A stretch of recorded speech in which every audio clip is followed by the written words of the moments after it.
I've been a tattletale since I was a kid. When my stepmother fed my elder sister a piece of pastry but not me, I tattled. From then on, everything in our house was divided with a ruler. When my father hired a martial arts instructor only for my older brother, I tattled. After that, my sister and I got to train too. When my sister's fiancé wrote her a love letter with one more line than mine, I tattled. That engagement fell through. There was never a tattle I couldn't win. So I reached the age of 15. The whole family hoped to marry me off. Unfortunately, my reputation had already spread across the capital. No one dared to marry me. Until an imperial decree betrothed me to Prince Jing. On the second day of our marriage, I went to the palace to tattle. Mother Empress, Prince Jing refuses to consummate the marriage. He must be impotent. I've loved tattling since I was little. When I was 5, my stepmother fed my elder sister half a piece of pastry. She was about to go check the accounts, so she told my sister to take me to the backyard to play. Your sister is young, keep an eye on her. My sister was about to take my hand. But I burst into loud sobs right there, turned, and ran off. I ran all the way to my father's study. That day he was off duty, enjoying newly acquired calligraphy with friends. I hugged his leg, sobbing breathlessly, "Dad, Mom fed sister a pastry, but she didn't feed me." My father frowned slightly. A friend tried to smooth it over, "Your daughter is truly innocent and lively." But the next moment, with hiccups, shocked everyone. Parents should love their children equally. When brothers are not in harmony. And then I got stuck. Being young, it was normal not to recite it fully. But I remembered why I came to my father, pretended to finish, and shouted, "Dad, you must stand up for me." The study fell silent instantly. My father's face changed immediately. His friends' expressions became meaningful. One praised me, "A 5-year-old child can quote classics and speak clearly truly, a tiger father doesn't have a dog daughter." Another flattered, "Brother Shi, with such grace from your daughter, you truly have a successor." I didn't fully understand, but I knew they were praising me. So I smiled sweetly at my father. My father had never seen me so bold. He picked me up, sat me on a chair, and was about to hit me. When my stepmother arrived, I was still hiccuping. She was about to speak, but I reached out my arms to her. "I want Mom to feed me pastries too." The room went quiet. She was stunned for a moment, then laughed with both anger and amusement. His friends exchanged glances and hurriedly took their leave. That night, I got my wish. She fed me pastries with her own hands. She also held me and my sister while we slept. My father was banished to the study. I lay between my sister and my stepmother. To be fair, I lay very straight, afraid they'd say I was showing favoritism. Only when I spoke to someone did I tilt my head slightly toward them. The uncles praised me for being like Dad. What official is Dad? Your dad is a censor. What's a censor? My stepmother explained in plain terms, your dad is a tattletale. When any official does wrong, he tells the emperor. I clenched my fist and vowed, then I want to learn from Dad. My stepmother couldn't help but laugh. My sister pinched my cheek and teased, "Little tattletale." I took pride in that. So tattling was useful. The court even had officials dedicated to it. I was unstoppable. After that, everything in our house was divided with a ruler. When I was 6, I entered the family school. My older brother and sister were the same age, 2 years older than me. Sometimes we 3 studied together. Other times, I alone learned needlework, flower arranging, and tea ceremony with my sister. I asked, "Why isn't brother here?" My sister said, "Dad hired a martial arts instructor for him. He needs to train to build strength and also practice archery and charioteering." "Then why don't we have one, sister?" My sister saw through my little scheme and smiled. "Training makes you smell bad.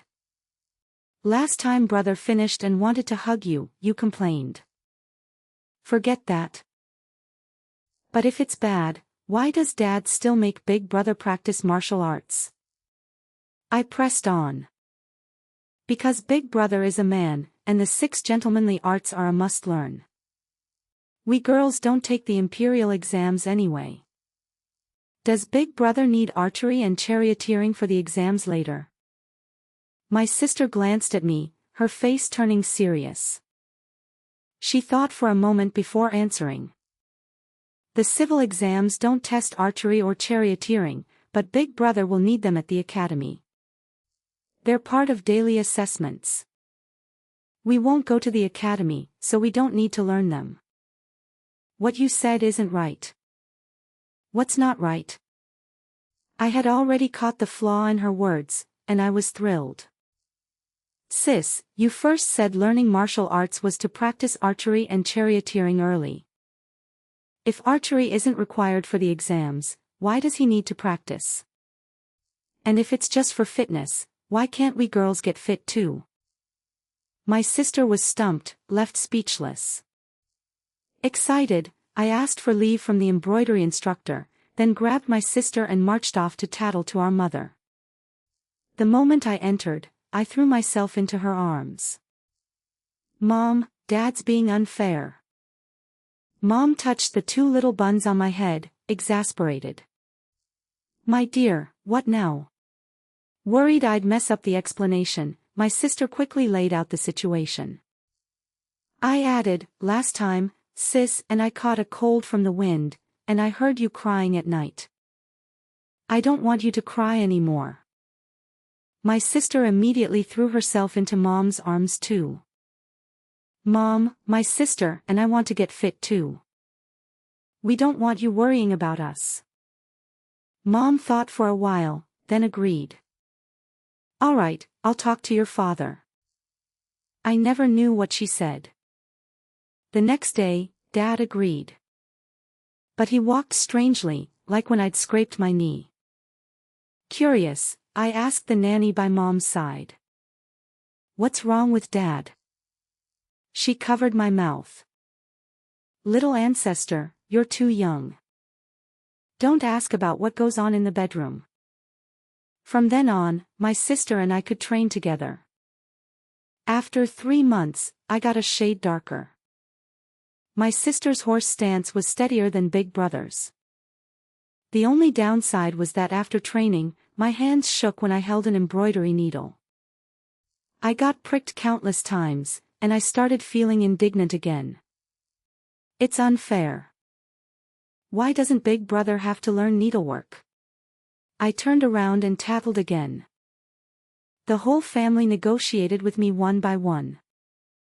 In the end, big brother had to set aside an hour each day, gritting his teeth, to learn embroidery with us.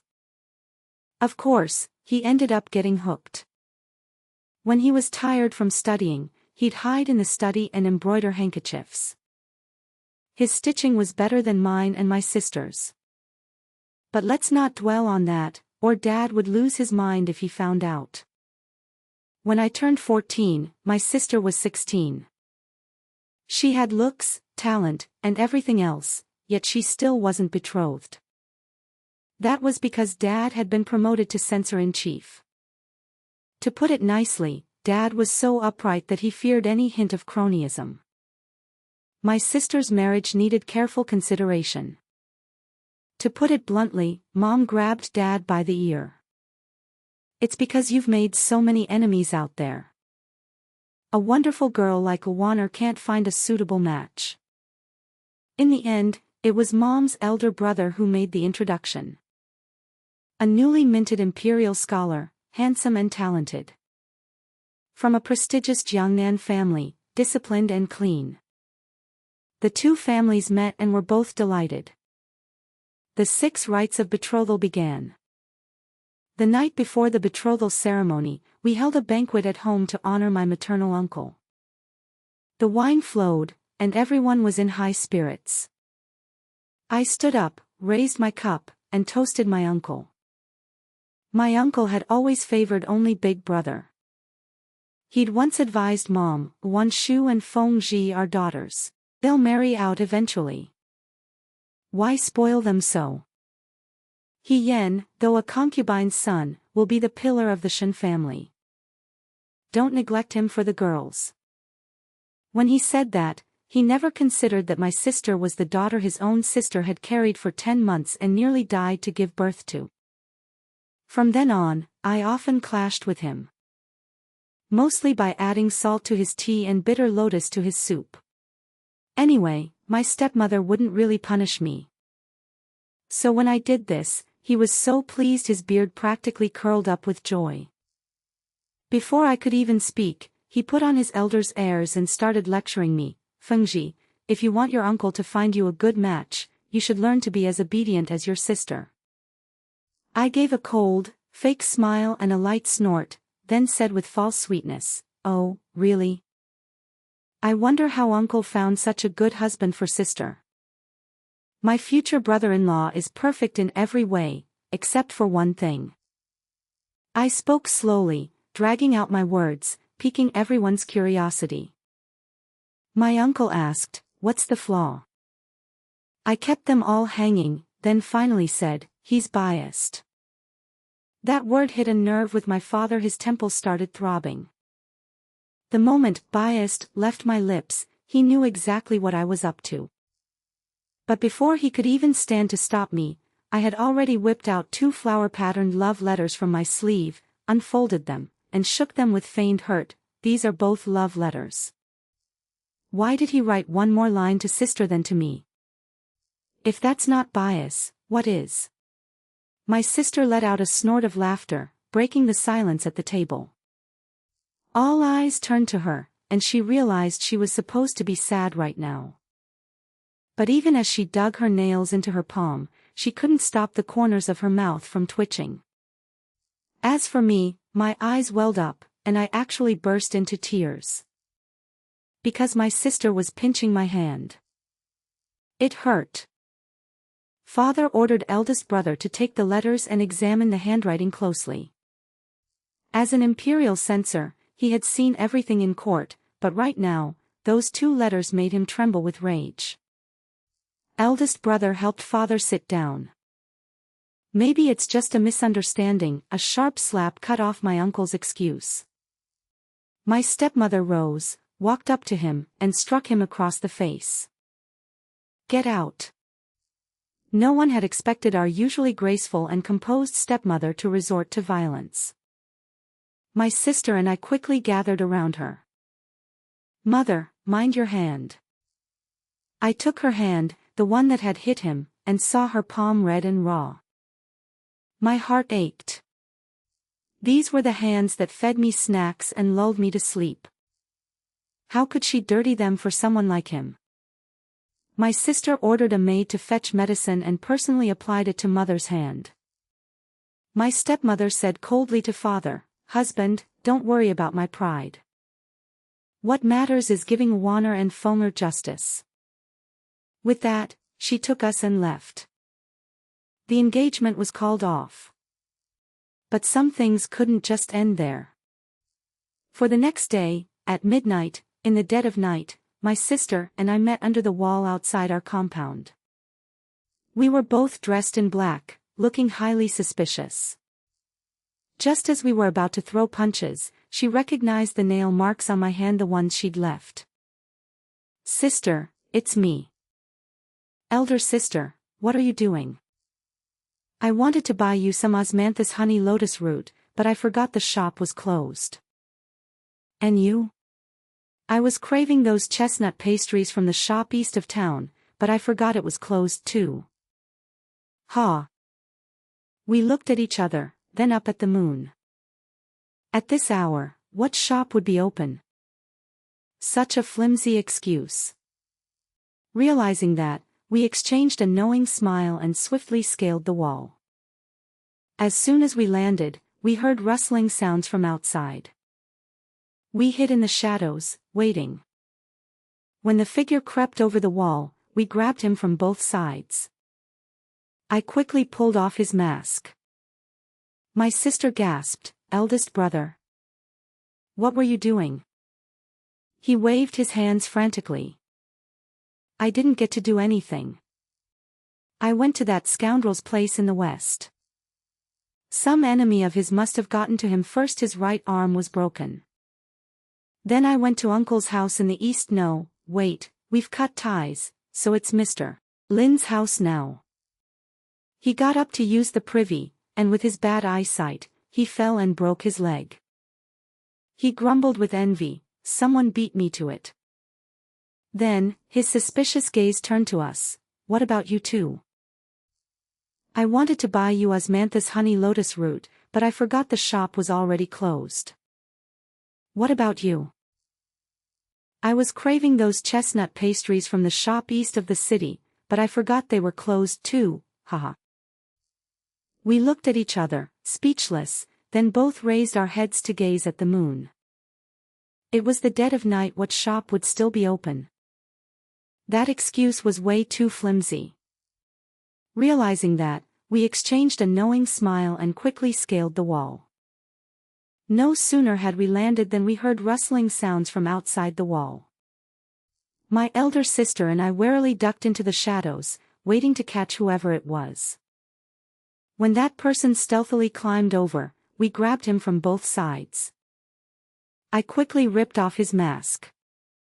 My sister gasped, "Big brother. What were you up to?" He hurriedly waved his hands. "I didn't get to do anything. I went to that scoundrel's place west of the city, but some enemy of his had already gotten to him. His right arm was broken. Then I went to the house of our uncle on my mother's side east of the city. Wait, no, we've cut ties with him, so it's Mr. Lin's place now. He got up in the middle of the night, his eyesight is failing, and he fell and broke his leg. He sighed with envy, 'I wonder who beat me to it.' After saying that, he shot us a suspicious look. What about you two?" I spoke up first. My sister and I got hungry, so we went out to grab some late-night snacks. We didn't check the time, and the shops were already closed. "Oh." My sister grabbed my hand to slip away, but we hadn't gone a few steps when our brother caught on. Afraid of waking the servants, he hissed in a low voice, "Who goes out to buy food in the middle of the night wearing night clothes?" Time flew by like a white horse passing a gap. 3 years had passed in the blink of an eye. My elder sister had gotten married. Last year, Prince Jing led the army to a great victory over the Yen-Di. The 3 armies returned to the capital, a grand and mighty procession. The main street of the capital was packed with people on both sides.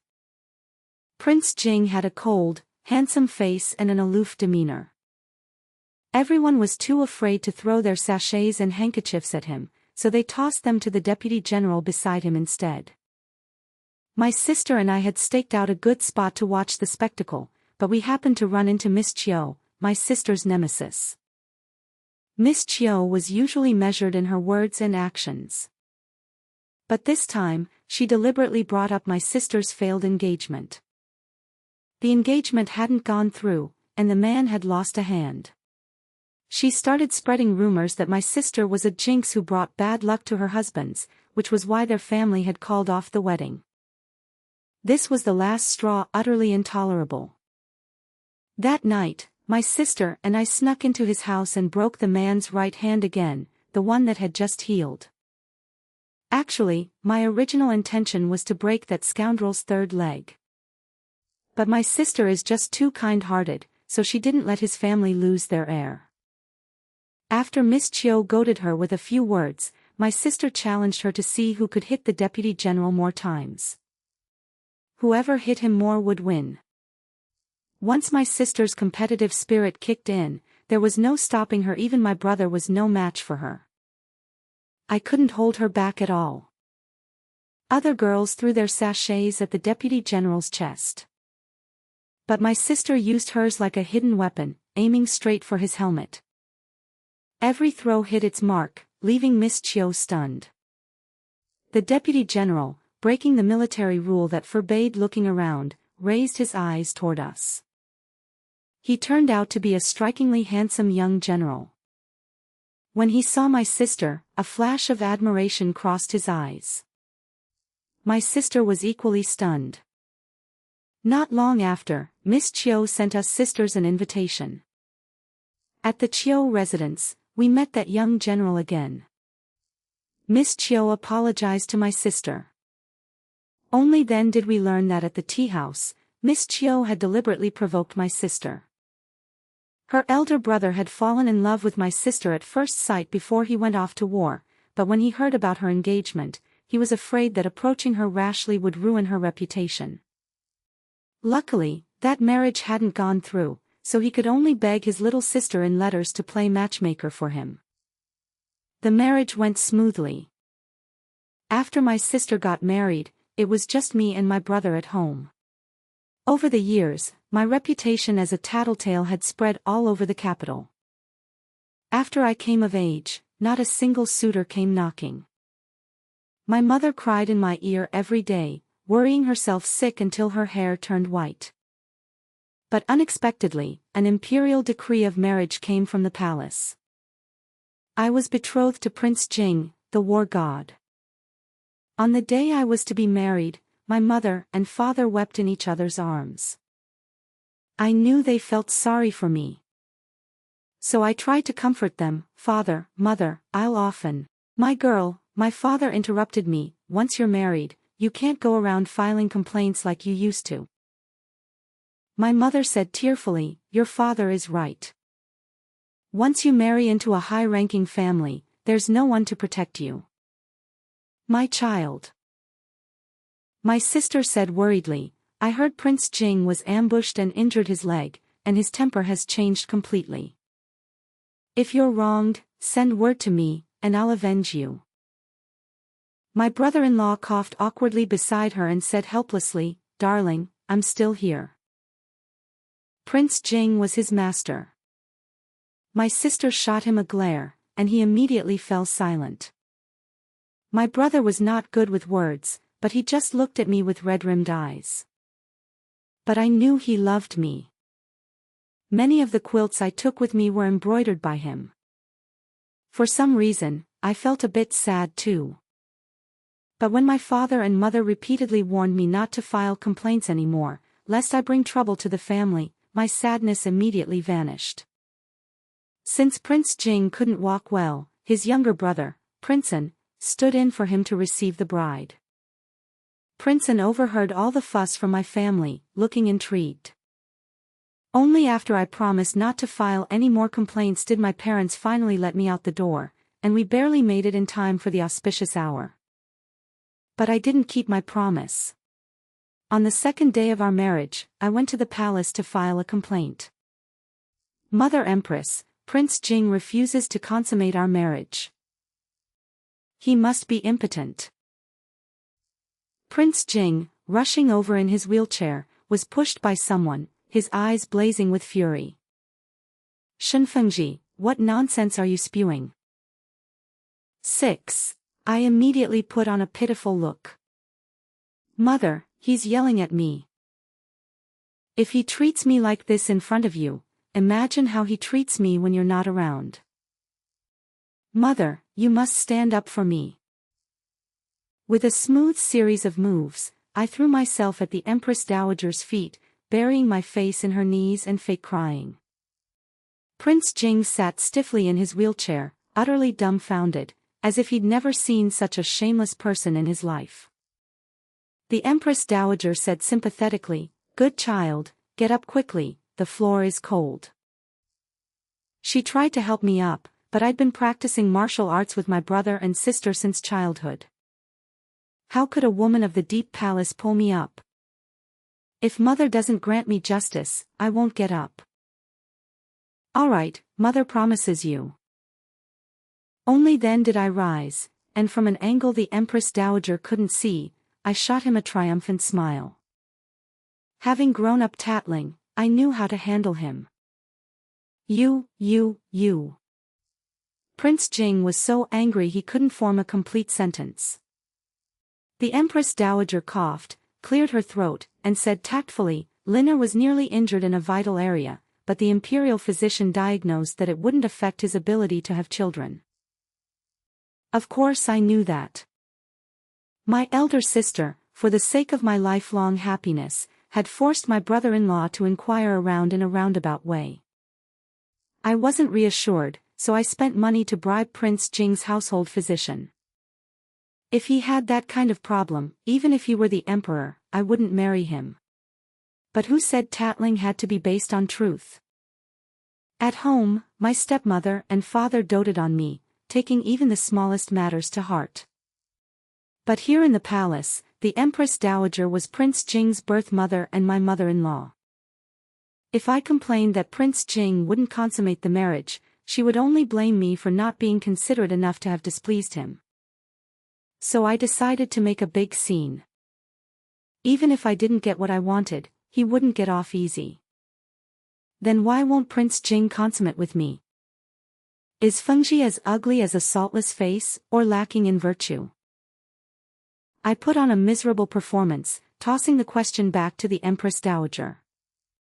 Faced with a face like mine, she naturally couldn't say the word ugly. My father was the most upright and just man. Who would dare claim the daughter of the censor-in-chief had poor character? If it wasn't my fault, then whose fault could it be? I pushed the matter to this point. The Empress Dowager had no choice but to put away her smile and pretend to scold him.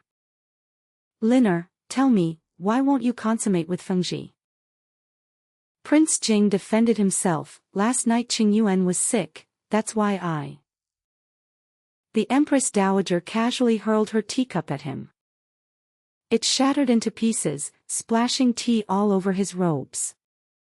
Cold-shouldering your own princess for a woman of unknown origin.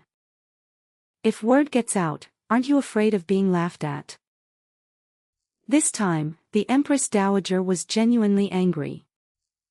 Prince Jing lifted his robes, and without any help, propped himself on one arm against the wheelchair and knelt down with a dull thud. Qing Yuan is my lifesaver. I was anxious at the moment. Please forgive me, mother. I know I was wrong.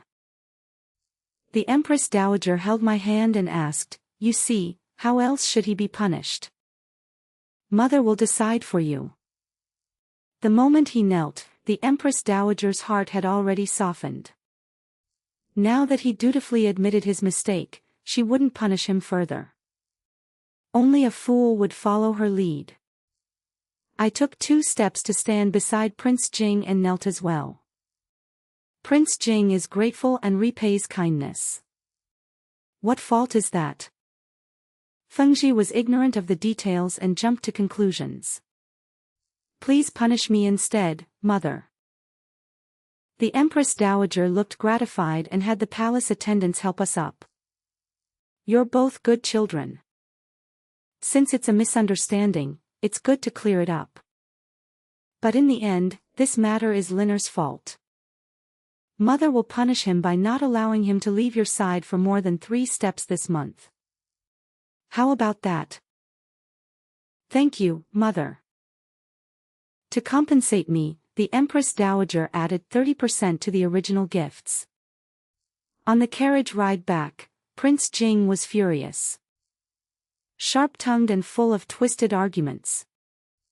Today I've truly witnessed the fame of the capital's #1 tattletale. That's nothing, I said with a dismissive wave.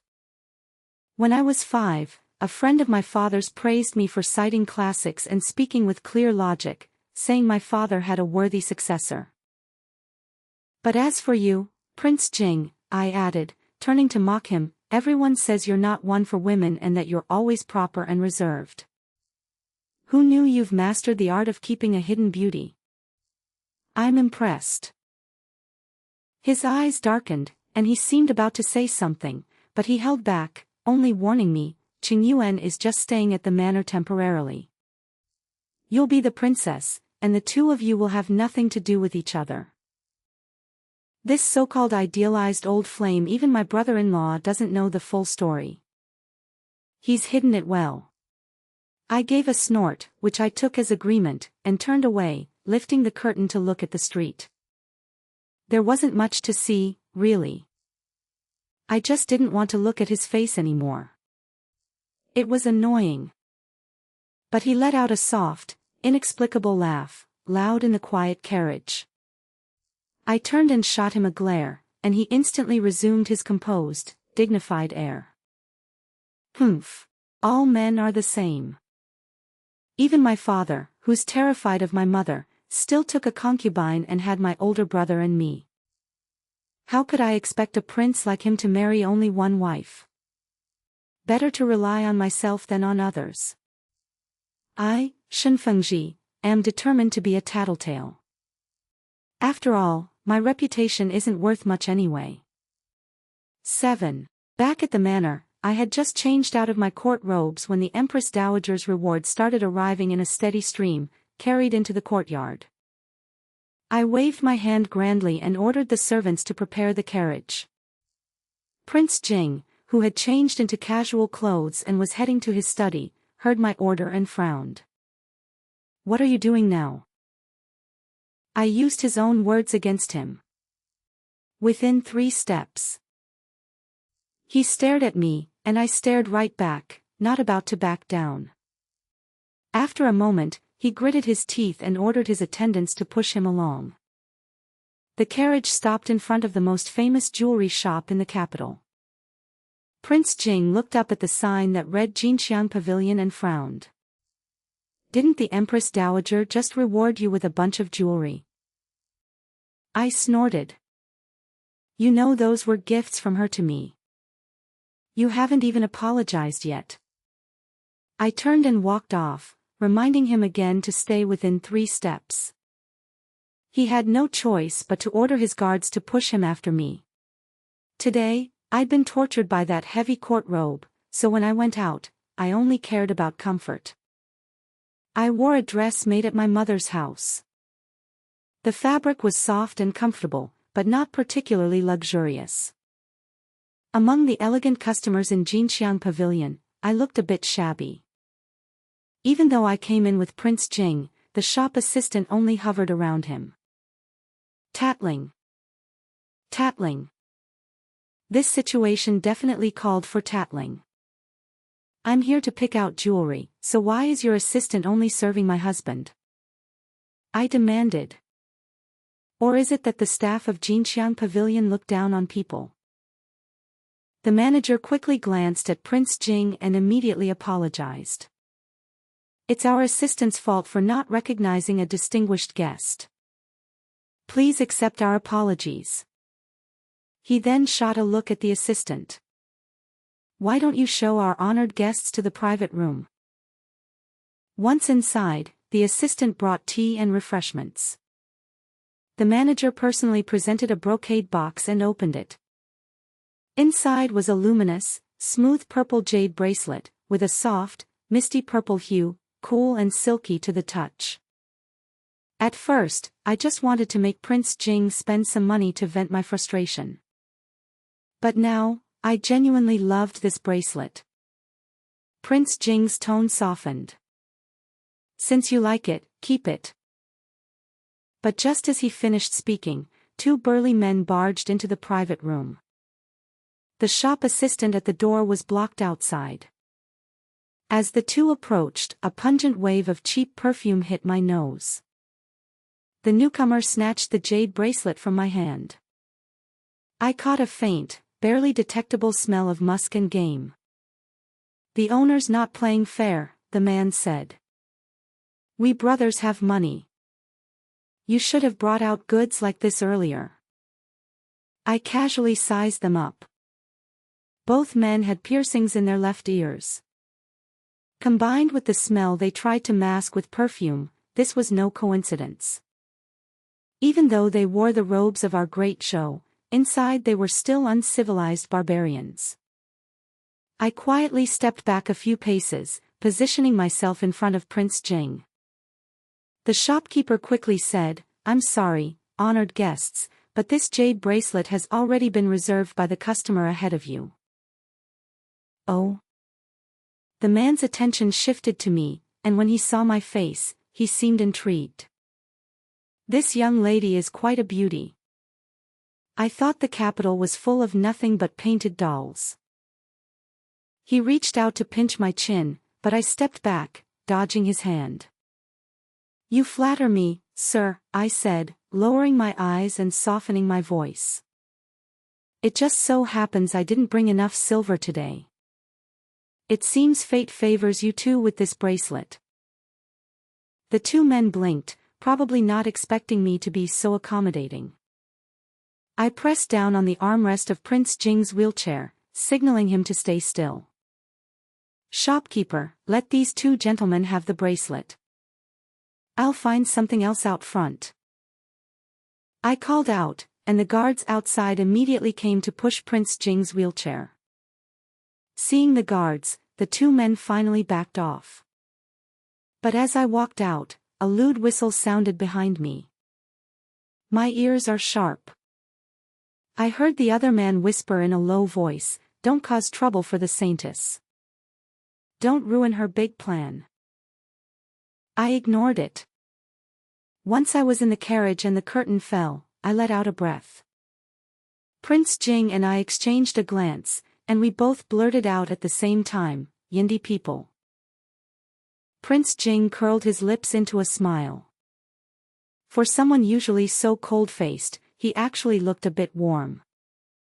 "Didn't think you'd have such insight." I shot him a puzzled look. "What's so surprising about that? My older brother works at the court of diplomatic reception. When I was a kid and used to tattle, I read all the books he did. My sister and I both did. If it weren't for court regulations, I'd have gone through all his official documents too." He didn't say anything else, just looked at me as if seeing me for the first time. It was dusk by the time we returned to the prince's residence. To make it up to me, Prince Jing had followed the Empress Dowager's decree to stay within 3 steps of me all day, walking me around the capital. The carriage stopped, and I got out first. A maid stumbled and rushed up to me, out of breath. "Your Highness, you're finally back. Lady Qingyuan has a pain in her heart. She's been waiting for you all day." Seeing I wasn't Prince Jing, her face went pale. Then, as if remembering something, she grew bold again and called out toward the carriage, "Your Highness, are you there? Lady Qingyuan has been waiting for you." I crossed my arms and looked at Prince Jing with amusement as the guards helped him down. I'd heard that our Prince Jing was the reincarnation of the god of war, which is why you're so fierce in battle. But now I see you must actually be the reincarnation of the elixir from the Supreme Elder's furnace. Lady Qingyuan doesn't need a physician, just one look from you and she's cured. Prince Jing settled into his wheelchair before replying unhurriedly, sharp tongue. "No one can win a war of words with you." "Thank you for the compliment, Your Highness." I glanced at the maid, who was now ignored. "Hurry up and lead the way. If your lady doesn't see Prince Jing soon, she might just die of heartache." The maid looked at Prince Jing, clearly flustered. "Your Highness." Prince Jing said coldly, "Do as the princess says. Lead the way." Only then did the maid obey. We arrived at Qingyuan's courtyard, where the air was thick with the scent of medicinal herbs. "Your Highness." The voice came before the person, soft and alluring, like the nightingale my elder sister kept. So this was his type. Prince Jing shot me a glance. I quickly wiped the teasing look off my face and turned toward the door. A slender, delicate hand rested on the doorframe, her wrist bone thin, a purple jade bracelet swaying gently. I rubbed my eyes to make sure I wasn't seeing things. It was the prized treasure from Jinxiang Pavilion. Prince Jing's voice dropped very low. Play along with me. And in that moment, looking at him, I suddenly understood. So he wasn't a lovesick fool after all. That was a pity. If he wasn't lovesick, it would be harder to swindle his money. Oh well. Given how much I'd already gained today, what harm was there in playing along? Qing Yuan stepped fully out from behind the door. She truly was a stunning beauty. She wasn't just beautiful, she had a striking presence. And when she saw me, she didn't even flinch. She just gave a delicate bow and said, "Qing Yuan greets Princess Sister." No need for that. My mother died when I was 3, so I never had any sisters. I touched her pale wrist, letting my sarcasm drip. Skin as smooth as jade. No wonder the prince keeps you hidden away. I walked straight in, and sure enough, there was food and wine laid out on the table. I gestured for them to sit. Qing Yuan hesitated for a moment, but the prince said, "Do as the princess says." We all took our seats, and Qing Yuan dismissed the servants. These past days, I've been feeling better, so I prepared this modest meal to thank the prince for his care, she said, raising her cup. This toast is for your kindness in taking me in. Another cup. And this one is for. She kept toasting him, glass after glass, and I drank a few myself. By the time the prince was gripping the table for support, his eyes glassy with drink, I noticed she barely touched her own wine. Her gaze kept flicking to the water clock. When the hour passed into you, she finally seemed to relax. I pretended to be drunk and knocked over my cup. With no servants around, Qing Yuan had to fetch more wine herself. The moment her back was turned, the prince, feigning intoxication, leaned into my shoulder and whispered, "The wine is drugged. She's stalling for time." A new troupe of musicians was brought into the palace recently. Danger. His hand found my waist and pressed lightly. The gesture looked flirtatious, but his eyes were completely cold. Out of the corner of my eye, I saw Qing Yuan approaching. I took a deep breath, then swung my hand across his face, hard enough to snap his head to the side. The slap echoed through the room, and Qing Yuan let out a shriek. "Princess! How dare you strike the prince?" I rubbed my stinging palms and gave a cold laugh. "I'm not done with him, I'm coming for you too." The prince pulled Qing Yuan behind him. "Qing Yuan and I are innocent. Touch her, and you'll regret it." I screamed, my voice cracking with fury. "I'm your wife, but you were just calling out someone else's name." He stared back with icy indifference. "The innocent need no defense." "Fine." I curled my lips into a bitter smile. "Then I'll take this to the emperor himself and see what you have to say then." I turned to leave, but Qing Yuan tried to stop me, her voice frantic. "Princess, this is all a misunderstanding." But the prince said, "The palace gates are locked at this hour. Forcing entry at night is a capital offense. Let her go." I paused, then turned back to face him. My father is the censor-in-chief. 20 years in office, never afraid to speak truth or die for it.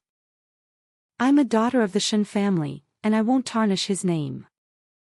Even if it costs me my life, I'll charge you, Prince Jing, with moral corruption." He laughed coldly. "Let's see if this city's #1 troublemaker can actually pull it off tonight." I turned again, without a moment's hesitation, and from inside came Qing Yuan's sweet laugh. Is the prince really going to watch the princess walk to her death? Never mind her. Let's keep drinking. I saddled my horse and rode straight for the imperial city. I was about to file the biggest complaint of my life. As I rode, I pressed the spot where the prince had touched. there used to be a token there. Earlier today, when the Dowager Empress offered me rewards, I declined the jewels and asked instead for a pass that would let me enter the palace at any time. My reason was simple: it makes filing complaints easier. The Dowager laughed at that and gave me the token. With this, I can enter even at night. Forcing the gates after dark is a death sentence, but I'm here on imperial orders. I rode hard, but my mind was sharp. The moment I smelled that heavy medicinal scent in Qingyuan's courtyard, I knew something was off. That's a living space, not a pharmacy. The Yendi people love using incense to mask their scent. So I got close, and sure enough, she smelled exactly like those two Yendi men. And that purple jade bracelet, it was in the gold fragrance pavilion during the day, but on her wrist by night. There can't be that many coincidences in the world. It could only mean she's been in constant contact with those two Yendi people. And tonight, she kept watching the water clock. Only when the wine reached the hour of you, and the palace gates were locked, did she let out a sigh of relief. That meant whatever she was waiting for had already begun. The more I thought about it, the more my heart felt cold to the core. I silently prayed to all the gods and bodhisattvas, from the heavenly Lord to Guanyin, to all the deities of the 10 directions, begging them to watch over me and see me safely through this night. The Prince of Jing was born with a hard, prosperous fate. Let all karma and grudges be settled with him, and have nothing to do with me, not even a copper coin's worth. I repeated these words in my mind several times until my heart settled. At the palace gate, the guards stopped me. The gates are locked. Who dares to trespass? I dismounted and pulled out 2 tokens from my waist. One was granted by the Empress Dowager. The other was a token the Prince of Jing had given me to mobilize the imperial guards. This was why the Yendi people wanted to keep the prince occupied. The guards who had just shouted at me now knelt in a flurry. I held up the tokens high. Who is the commander of the imperial guards on duty tonight? Shortly after, a commander in full armor ran up to me.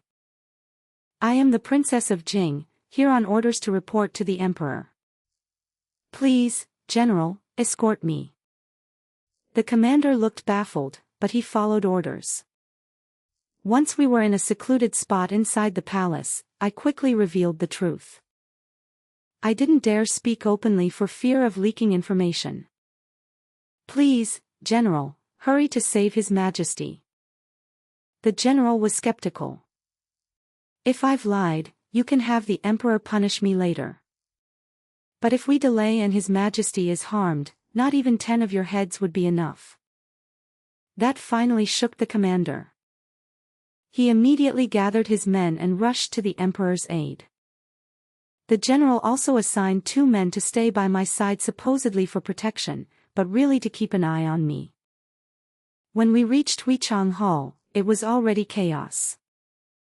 The new group of musicians were all assassins. The emperor's attendants had fallen in droves, and only a few remained, desperately shielding the emperor and the Empress Dowager. The commander's face changed, and he rushed in to save them. Within moments, the situation stabilized. Seeing no hope of killing the emperor, the assassins decided to take anyone they could, and one of them hurled his sword toward the Empress Dowager, who was left unprotected. The other guards couldn't react in time.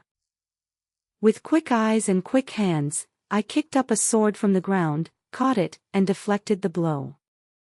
The remaining assassins were all executed. The commander let out a long breath and knelt with a thud. Your servant arrived late to save you. The emperor was still shaken, but he looked to me first. Princess of Jing, why are you here? I started to kneel, but the Empress Dowager held my hand tightly. She looked terrified, and the emperor allowed me to answer standing. I explained the situation in a few words. Please, Your Majesty, send someone to the Prince of Jing's residence at once. I fear the villains may target him. The emperor laughed heartily instead. No need to worry. Jing Lin will handle it himself. Confused, I watched as the surviving attendants calmly began to clean up the scene, as if everything that had just happened existed only in my memory. We followed the emperor to another location. The Empress Dowager kept holding my hand the entire time. Once she calmed down, she started asking where I learned martial arts and who my master was. As if I were some kind of martial arts expert. She was so enthusiastic that I almost couldn't handle it. I couldn't tell her everything, of course, so I adjusted the truth slightly. When I was young, my elder brother practiced martial arts. My father felt that education shouldn't favor one child over another, so he hired a female martial arts instructor for me and my sister. It was originally for health, but I got interested and learned a few basic self-defense moves. As I was speaking, hurried footsteps sounded outside the hall. A guard came to report. Your Majesty, the Prince of Jing requests an audience. I turned instinctively. There he was, the Prince of Jing, striding into the hall. He walked in without his wheelchair and without anyone's help, his steps vigorous, the hem of his blood-stained robe flowing behind him. I froze in place. His legs? They were healed. He approached the front of the hall, lifted his robe, and knelt down, the motion fluid and smooth, without a trace of pain or hesitation. I apologize for arriving late to protect you, Your Majesty, and Mother. The Emperor waved his hand, telling him to rise. Did you catch them all? Qing Yuan has been captured, and the Yen-Di spies in the capital have been uprooted as well. My mind went blank, and everything I'd experienced today flashed before my eyes like a lantern show. I quickly pieced it all together. I thought he was just playing along with me because of the Empress Dowager's decree, but I'd unknowingly provided him with cover. I looked at the Empress Dowager. She let out a long sigh. So you've even used me in your schemes. Jing Wang said in a low voice, Forgive me, Mother. Qing Yuan, as the Yen-Di Saintess, had been hiding in our court for months. Her web of influence was vast. If we hadn't caught them all at once, the consequences would have been endless. The Empress Dowager shook her head helplessly. I'm just a woman from the inner court, I don't meddle in state affairs. But Liner, I wasn't the only one kept in the dark. If not for Fengji, I might be dead. Go and explain yourself to your princess. There was more than a hint of amusement in her tone. She patted my hand again, signaling for me to go with Jing Wang. He walked up to me and extended his hand. I hesitated for a moment, then placed mine in his. 11 The news of my knocking on the palace gates last night couldn't be hidden. It spread like wildfire through the capital. The commotion from the arrests during the night went largely unnoticed. Some tried to connect the two events. But they were no match for the flood of rumors. The story of my late-night palace visit grew more absurd with each telling. They said the Princess of Jing was so jealous that she went to the emperor in the middle of the night to file a complaint. She used to be the capital's #1 troublemaker. Now, she was the capital's #1 jealous wife. Even when I returned to my family home, I was interrogated by everyone. My stepmother held my hand, her eyes red. Has Jing Wang been mistreating you?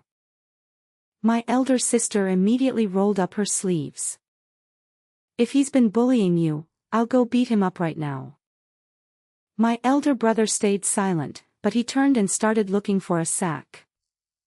I quickly swore, no, Jing Wang is really good to me. The moment those words left my mouth, an imperial decree arrived.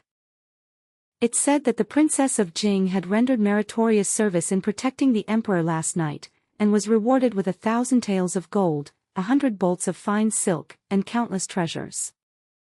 On top of that, I was granted the privilege of entering the palace to file complaints at any time. From now on, I could file complaints by imperial order. The room fell silent for a moment. After the palace envoys left, my father studied the decree with a complex expression. After a long while, he let out a deep sigh. The Shen family's ancestors must have accumulated great virtue. I was secretly feeling proud when another message came from the palace.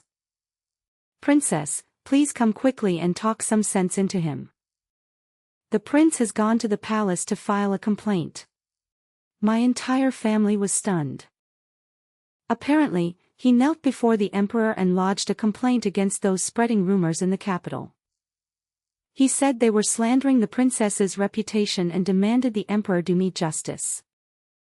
He declared he wouldn't leave the palace until he got a satisfactory answer. My brother-in-law peeled an orange, carefully removed the pith, tasted a segment, and fed it to my elder sister. She took one bite, then waved it away, smiling meaningfully. So sour. My brother-in-law looked confused. I just tasted it. It's sweet. My elder sister poked his head with her finger, shaking her head in exasperation. You blockhead. I understood what she was implying, and at the thought, my cheeks flushed. Last night, we had held hands but walked in silence. When we returned to the mansion, he placed the keys to the private treasury in my hands. From now on, the mansion is yours to rule. Half of my anger dissipated on the spot, but I still didn't give in. My lord, you can spend the night in your study again. I shut the door, sat on the bed, and strained my ears toward it. Hearing his footsteps retreat, I pounded the blanket. Liar. You forgot what you said within 3 steps. But to my surprise, the footsteps quickly returned. He pushed open the door. I looked up. He actually took off his shirt, carried a thorn branch on his back, and crawled to my bed, kneeling with every step. Please punish me, my princess. When you're no longer angry, grant me the chance to make up for last night's wedding night regrets. I stared at his upper body, broad shoulders, narrow waist, muscles tight and powerful. I swallowed hard. Honestly, I was a bit angry at first. But when he handed me the keys to the private treasury, my heart just melted. And now, bare-chested, kneeling before me with that thorn branch, I was practically drooling. Even the sages said that food and desire are human nature. I'm just an ordinary woman. How could I withstand such a test? So I graciously forgave him. And while I was at it, we consummated the marriage. Afterward, I was extremely satisfied. The silver-eyed slipped to the mansion's physician before the wedding wasn't wasted after all. The prince is very capable. Very, very capable.